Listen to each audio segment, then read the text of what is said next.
Welcome back to Level with me. Today we're playing a fresh start cleaning simulator. We're doing something different today because I want to be a little bit more chill today. I want to play a chill game, but also I want to focus a little bit more on the talking, maybe less on the gameplay, but I still want to play games while we talk.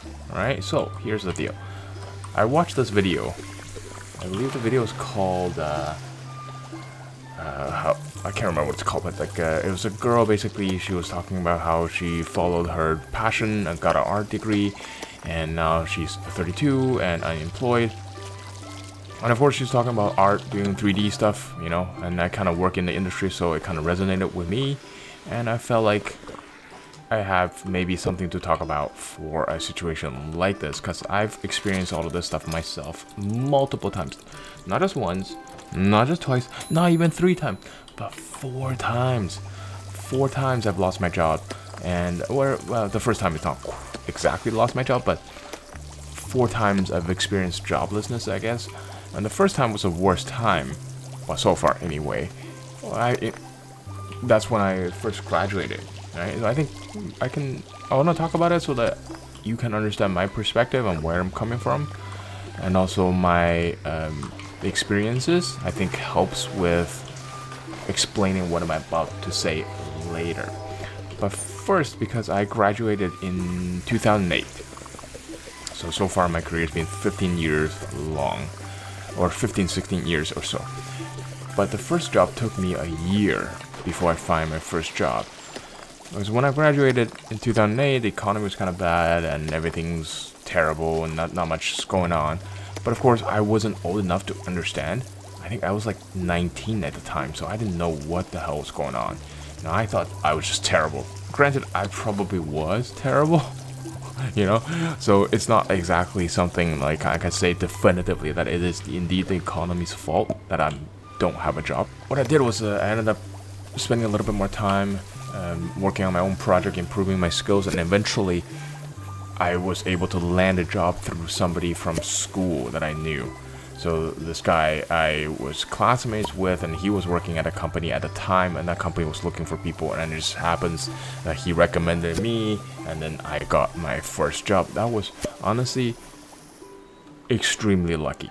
And of course, I don't want to say, oh, it's all my skill, it's all that. No, I don't think so. I think it's at least half as much, if not more, thanks to my friend from school. And then the second time was, after that I was working for a while. It was pretty good. Everything was going pretty well. But the company I worked at went bankrupt. I was doing pretty well. I was doing all this stuff. I was working. But the company went bankrupt. There's nothing I can do about it, right? It just happens one day. We stopped getting paid a couple of weeks before the company went bankrupt. But, it just happened. So, not much we can do. Everybody lost their job as well. So it's not just me. But luckily, I was able to land a job pretty quickly because it wasn't too bad. That was around 2016, I want to say.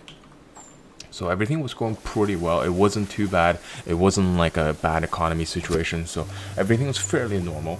I was able to land a job. I was working a new job.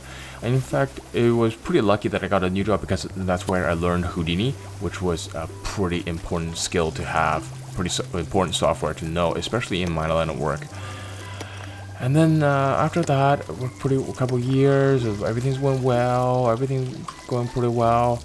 I got married, and then I had a kid, and then after pandemic, around 2020-ish, the company I work at went bankrupt again. This is a different company that went bankrupt. And I was like, is it me that's causing these problems, right? And of course, it's not me, right? It was just so happens the project didn't work out, so it wasn't specifically my fault. In fact, everything went pretty well. We got nominated an Annie for the project that we were working on before, but it just happened that the other company didn't want to work with us anymore, and they just pulled the project, and there's nothing we can do about it. And the company went down. And in fact, it was a really great company I was working at. It was such a good company. I just wish things didn't work out this way. I wish the company was still around. But unfortunately, it is what it is. And luckily at that time, around 2021-ish, everybody was hiring. all the companies are looking for people. All the companies are doing projects because it's in the middle of the pandemic. We're in that media boom, I guess. And of course, I was able to land a job pretty quickly after that, so it wasn't too bad. It wasn't too much of a interruption. It's not too long after that, around 2023, 2024. That's when the writer's strike happened. Obviously, within the industry, it's a pretty big deal. But I think for most normal people, it's not really something that people really think about. But in the end, I was pretty lucky. I was able to still have a job for a long time before it affected me, early 2024. And unfortunately, got laid off again, and it just happens that there wasn't much else going on, because it was really hard to find a job because everybody was down and nobody was making anything because the writer hasn't worked for like a year, and then the actors went on strike, and then the voice actors went on strike, and everything kind of stopped a little bit. But again, I was lucky enough to land a freelance job, or just a normal job, I guess, freelancing, where I don't have any benefits or anything like that, but I was able to work on some very, very cool projects. But so I was pretty lucky to do that. I was pretty lucky to be able to do something like that. And that kept me afloat for a year. And then, which is actually why I started this YouTube channel, or I started making videos rather, because I was about to lose my job. And I'm like, okay, I need something to do. I don't even care about making money. I just needed something to do. I need something to keep me busy. I need something to focus my attention on, so I don't go crazy. Right? I think that leads to something else we'll talk about later in a bit. And that leads to about now. So I've been able to find jobs here and there, so pretty damn lucky, honestly. And I'm pretty grateful to be able to keep working, or at least working on and off throughout the entire ordeal. And I was like, okay, pretty lucky. I was able to do a lot of things. I was able to work on some new projects. I was able to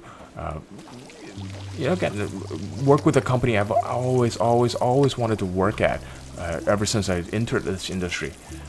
So I was pretty damn happy. And even now, I'm working at a company that I'm really enjoying working at. It's the pinnacle of our industry. So I'm pretty damn happy about that.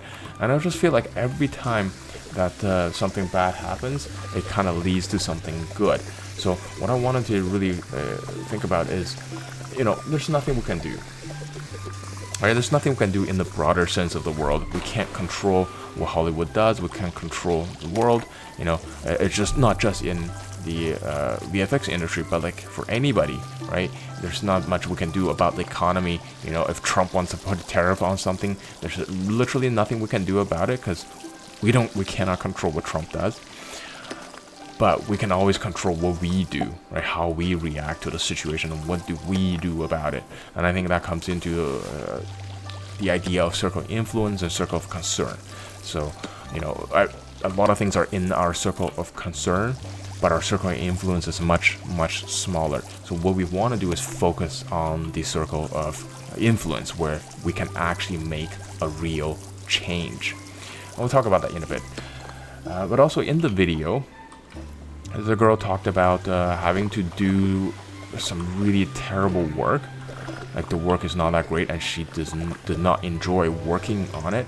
And I totally get it, because I work on things that I don't fully enjoy either. But the way I look at it is, I'm sure everybody has done work they don't really like in their lives. And I always just focus on what can I learn from it. What is the thing that can benefit me? In terms of, hey, can I up my skill in other ways? Maybe the work is so simple, but can I work on maybe my leadership skills, or my, let's say, maybe I can work on my something else while I'm working on this pretty easy job, right? Maybe I can learn another skill like software engineering, or maybe like I can do I can work on like a indie game, right? Or I can work on some other art. I can learn another software. I can learn another skill, even unrelated skills. And I think it was Scott Adams. I don't know if you guys know Scott Adams, but he is the creator of Dilbert the comic. And he was saying how he is not a great artist. He's not a great comic book artist. He's not a great comic drawer. I guess that's the word he used. And he's not a particularly funny guy. And he wasn't a particularly good business person or manager when he was working at his normal business jobs. But what he had was all of these three things combined together, which gave him a really unique edge, a unique perspective in terms of making a comic book about the business world that nobody else was making. So that made him unique, that made him stand out, and that made him something different. And his idea is that having more skills is always better. So or at least what I hope to do is that we can always learn more skills, more different skills, and all of those skills, you never know when one of these things will come in handy to be able to say, oh, all of a sudden there's an opportunity that showed up and you just happen to have that skill because you've taken a class somewhere or something like that. And of course, you don't need to have super amazing skills, it just needs to be sufficient. So having 2 sufficient skills is better than 1 expert skills. So that's his idea. Now, of course, for everybody, it may work out different, right? For him, it worked out. For somebody else, it may not work out. But it is definitely a viable thing to think about, to have multiple skills that are good enough to be used, but maybe not like super expert. But it's always better to have more skills than not enough skills, right? So, that's his idea anyway. So I think it makes a lot of sense. You want to be prepared just in case something comes up, so you have at least some skills for it, right? Like some basic accounting skills, just so it happens if you want to start your own business or you end up being a freelance worker or something like that, right? And having some management skills, some leadership skills also comes in handy if you end up having to hire people or working with a team or having a team of your own, right? It's always good to have those kind of skills. So what he said makes a lot of sense. Always be learning, right? So like these skills are great to have, but also just always be learning new things or be work on improving ourselves and always be looking at what we can do better in terms of skill, in terms of next level abilities.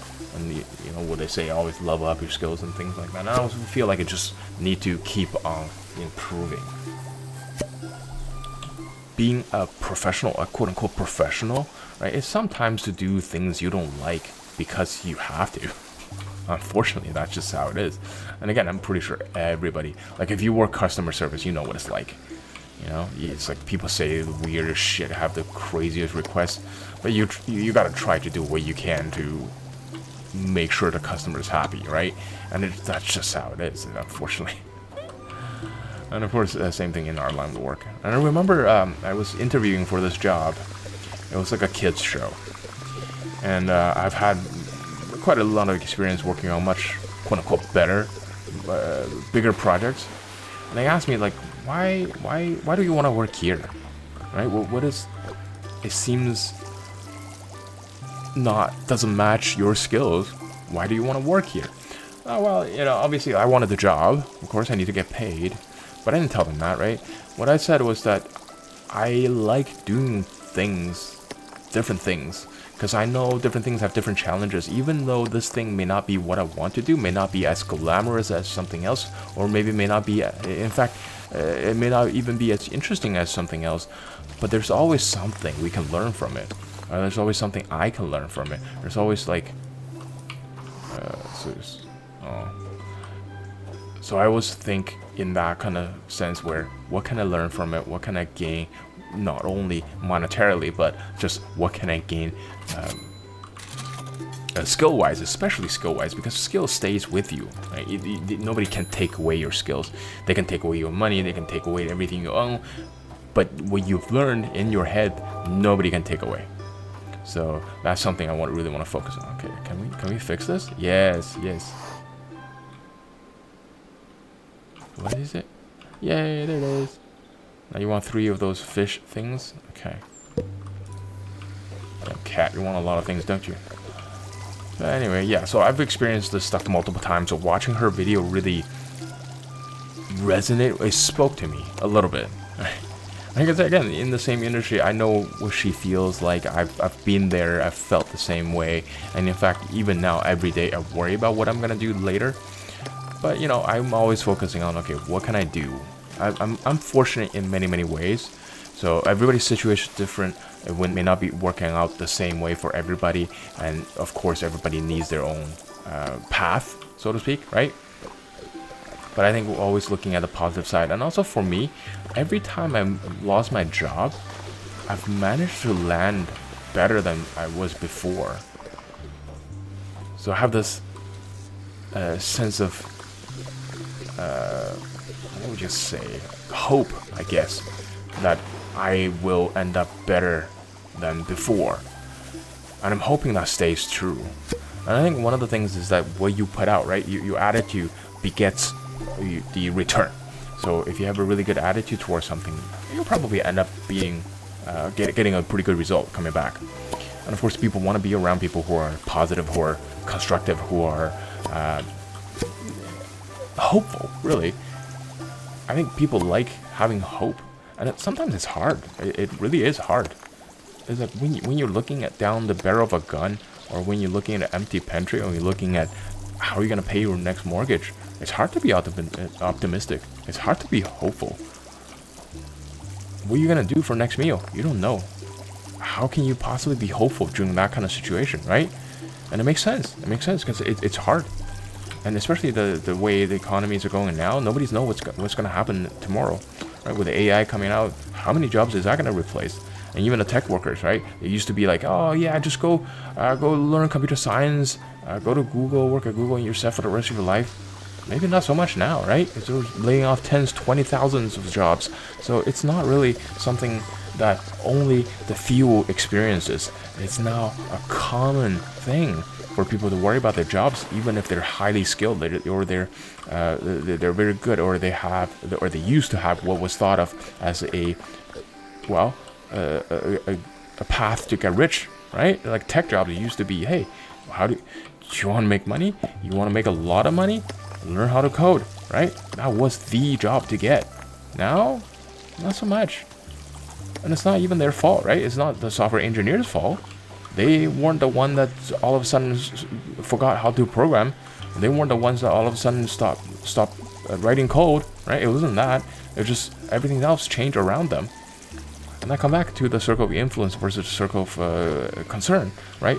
The circle of concern is much larger than the circle of influence that we have for most people. So unfortunately, you know, we can't deal with all the things that's going to happen in the world. That we can't deal with them the way that we want to do anyway. So we just need to adapt, you know? It's like, okay, learn AI and all that stuff. Yeah, that's one way to do it, right? Or learn some other skills that cannot be replaced. You know, I was looking at a lot of trade skills, like plumbing, electrician, you know, welder especially, right? It's really in high demand right now. And you know what? It's not a bad job either, right? I think it's a skilled trade. It's the same as being an artist, honestly. Instead of making art with computer or painting with a brush, you're making art with a welding machine, right? Why not? Right? Some of the have you seen some of the workmanship on some of that welds? You know, I was looking at some car stuff. Some of those welds are just, they are a work of art. It's beautiful. It's like, it's so pretty, it's so clean, it's so tight, it's so precise. I'm like, hard to imagine a human doing something like that. It's just truly impressive.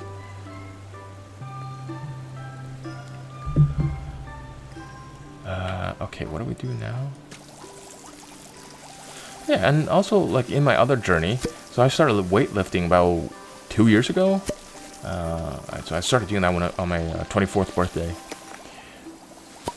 And you know, of course I'm getting old, right? That's what my rationale is. Like, I want to be healthy. I want to stay healthy for my daughter, for my family. I want to make sure I'm there. I'm not too tired all the time. I'm strong enough to lift up my daughter. You know, generally people who are fit live for longer. I want to be there until she gets so fucking tired of me, so she wants me dead. Right? That's what I want. but yeah, it's like definitely something that that is good for you, right? But there's two things that's hard with weightlifting. I think one of them is consistency, right? Keep on doing it. The way I thought of that, it was just don't even think about. Just don't even think about. Just do it. You know what Nike? I hate to say this. It's just the Nike slogan. Like, is every time I go in for a squat, alright? Every time I go in for a squat, I'm like, ah, man, this is gonna hurt. This is gonna be terrible. Oh, my leg's gonna be burning. My butt is gonna be burning. My back's gonna be burning. Everything's gonna be burning. And then I just tell myself, you know what? Shut up. Don't be a little bitch. Just do it. Just don't even think about it. Just don't even like think about how it makes you feel. Just do it. And once you're done with it, you feel like, oh man, I'm so glad I did it. And getting to that stage of being done with it and feeling glad that you did it is the hard part. It's really hard to get past your brain, because your brains are designed to be like, oh yeah, you know what, that hurts. That is not a very comfortable thing to do. Let's not do that. Right? That's what the brain's for. That's what the brain's designed to do. And that's what the brain was meant to do for millions of years during our evolution. Until very, very recently, maybe in the last 100 years, where we need to make it do things that it doesn't really want to do. Like lifting a freaking weight. Right? Well, it's like, hey, how can we get this primitive piece of meat, right, to do things that we know to be a good thing for us? So I always thought, hey, just don't even think about it, just do it. Now, of course, easier said than done, and the more you do it, the easier it's going to get. And I think it's really something that we need to train for. And the other thing is seeing improvements make you want to do something. So the way I think about this is, how can we just be a little bit better than what we were yesterday, or where we were yesterday? You know, like simple thing, right? So last time, for example, I lifted 100 pounds, let's just say. Now this time, I want to lift most likely 105, because you know it only comes in 2.5 pound plates, and you got to put one on each side. So it goes up in 5 pound increments. So okay, I did 100 pounds last week, or last session. I want to do 105 pounds this session. And even if I don't do 100, or like it's too heavy for me, let's say 105 pounds is too heavy for me, that's totally fine. I'm okay with going back to 100 pounds, because I still did it, right? I still would have ended up better than if I didn't do it. So always think on the positive side, because I think just beating yourself up for it, it's like, oh, I was able to lift 100 pounds last week, why couldn't I do 105? Or my plan was 105, I couldn't do it. Oh, this is terrible, I'm terrible at it, this is useless, why am I even doing this? Right? Doing something, feeling like that or thinking like that is not gonna help. So always think on the positive side. It's like, hey, you know what, even if I didn't do the 105 pounds, maybe I can lift 100 pounds one more time. I say instead of 5 times, I do 6 times, right? So I did 6 times with 100 pounds. So that's better than last time, right? It wasn't 105 pounds, but I lifted one more time than last time. So am I better? Did I do better than last time? A little bit, and that's all that matters. If we do a little bit better every single day, right? Imagine if you do a little bit better every single day in a year, how far you could have come, right? It's a big difference if you just make a small difference for a long time. It makes a huge difference. And one of the things I think was saying was that people overestimate the change that we can make within a year and underestimate the changes we can make in 10. And I think even within a year, you can make a pretty damn difference. And in fact, for myself, I'm 36 this year, right? And I'm in the best shape of my life. I've never been this fit before. I've never had this much muscle before. And that's me being older than I ever was before. So I just feel like small things, small changes makes all the difference. And again, I'm sure you've been told this many times. You've been told this so many times. But really, just having examples like, here's what I did, right? I wasn't, I don't have pictures. I don't want to. I don't think. I don't have before and after pictures, but you don't need to see it. But take my word for it. But also, listen to what I'm saying. Think about it. See if it makes sense for you. I hope what I say resonate with you, so that you know in your mind or in your head that what I'm saying is true. Not because I show you a picture. Look at me. I got huge muscles. I could have lied to you. I could have taken steroids. I could have done different things, you know. But the concept is the same. The concept doesn't change, where if we just improve ourselves by small amounts every day, the small amounts add up. And also, the idea is that, are we going in the right direction? And if we are, that's all that matters. The numbers, how much weight we lift, how many times we lift, all of that stuff, it doesn't matter as long as we're moving in the right direction. And by moving in the right direction, we will have to do the right things to improve ourselves, right? So that's all the things that really, really matter. Okay, so that's the pipe that gets connected up. Oh, wow. That's, wait, how many of those do I have? Okay, what else do I need to fix? I need to fix this signal here. I got a gears, nice. So I need to find another lunchbox. I bet it's somewhere in there. Alright, so always ask, are we better today than we were yesterday? And fingers crossed, the answer is always yes. But sometimes maybe it's no. And that's okay. We're human. We're not perfect. We're not perfect. We can't be perfect every day. It's like, you know, those people who are losing weight, go on the weight every day, or go on the scale every day, and they weigh themselves, and every time they see the number go up or down, or every time they see the number go down, they're happy. Every time, oh Jesus Christ, am I stuck? And every time they see the number go up, they hate themselves. And that is not a healthy way to deal with this. Because what we need to think about is, if that's what is the situation, right? You can always think, hey, I want to take my average for the week. You know, weight's going to fluctuate day to day. That's for sure. But if I average out a week, am I trending down? Am I trending up? And if I am trending up, what can I do about it? Right? Don't beat yourself up.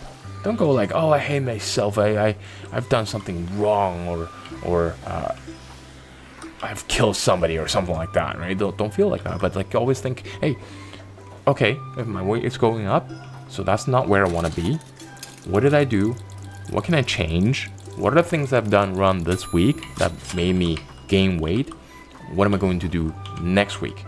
So we can think about that, right? It's like, okay, maybe I ate too much. Maybe I didn't work out enough.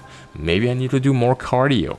Maybe I need to walk more, right? And that's the thing you want to focus on. What can we do instead of beating ourselves up for the things that we've already done? Because you can't go back to the past and change it. We can only change what's in the future. Nature 95. Come on, we're almost there.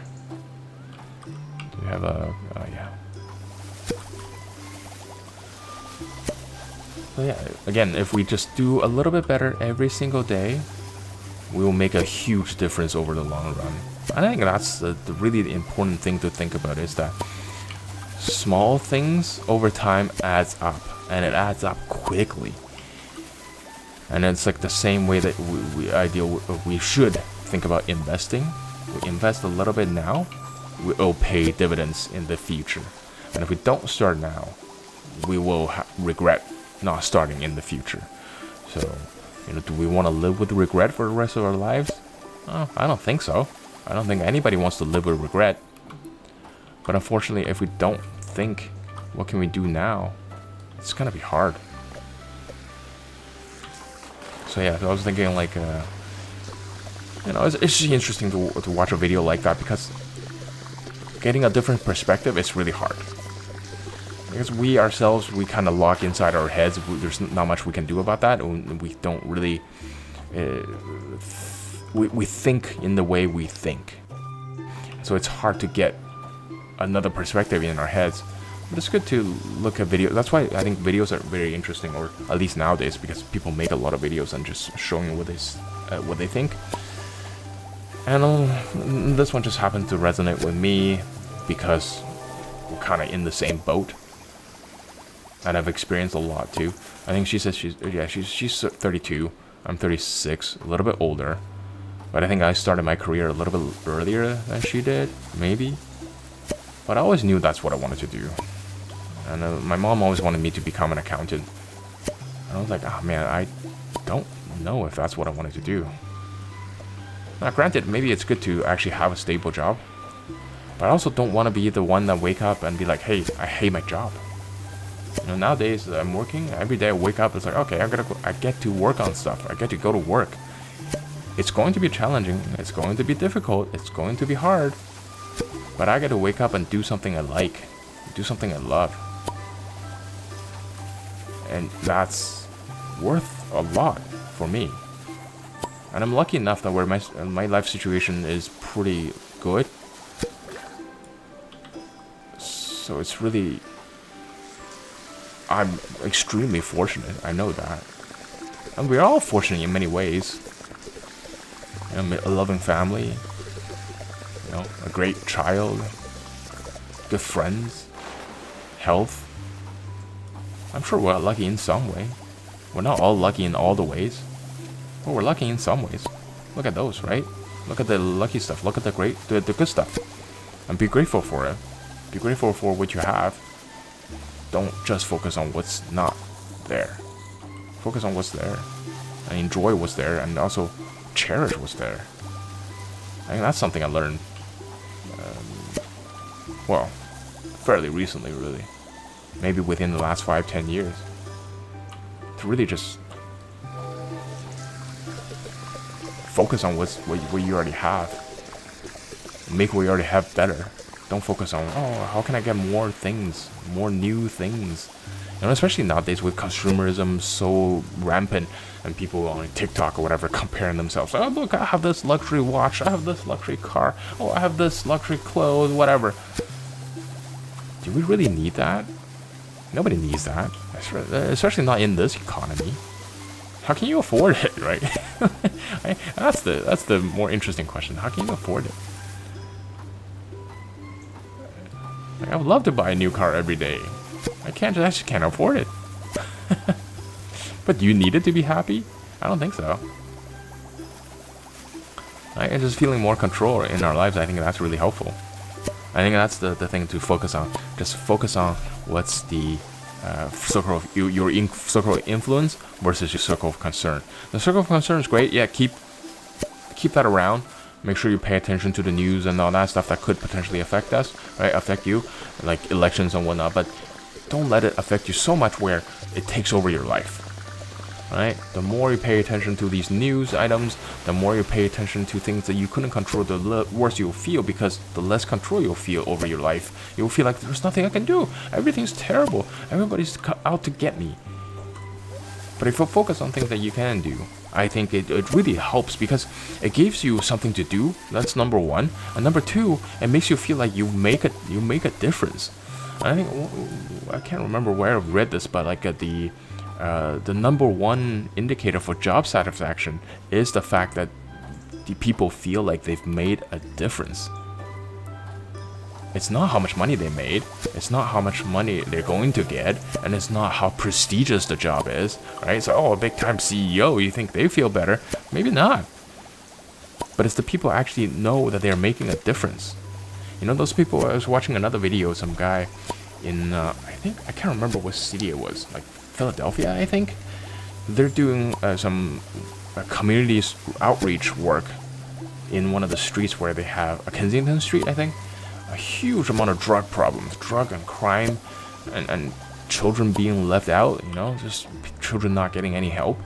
And this guy, I think he used to be a boxer or something, and he started this church, right? So he brings in young child, like teenagers or young adults, to come in and give them food, clothe them, and get them into doing sports, especially boxing, because that's what his background is. Give them a purpose, give them something to do, give them a path, give them some role models of people who came from this neighborhood that maybe was taking drugs or doing bad things, but they've cleaned themselves up, they pulled themselves up by the bootstraps and become something better, and made it something of themselves, right? Showing them the right role models. And he was saying this is he's not making a whole lot of money from it, but it's a job. For him, it's a calling. It's more than just a job. It's a calling. It's something that he was meant to do. And for him, he feels immense amount of satisfaction from that. And he feels like he's making the community that he came from much, much, much better. And he's happy. And it's not about the money that he made. It's all about what he did. What difference did he make? How much better he makes for, how much better the community is because he exists, right? And I think that's all of us. All of us wants to do something that makes a difference, that make our life and the people that we care about's lives better. And that gives us purpose, and purpose makes us feel good. Nature level up, dude. Can we restore the second stage? Let's do it.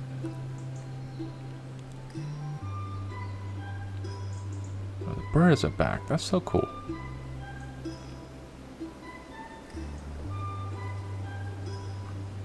Alright, I think we need to do one more.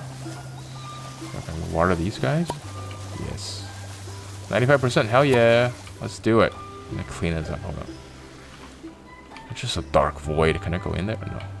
No. Alright, the final stage. Level up, hell yeah. Oh, the ducks are back. Oh, that's adorable.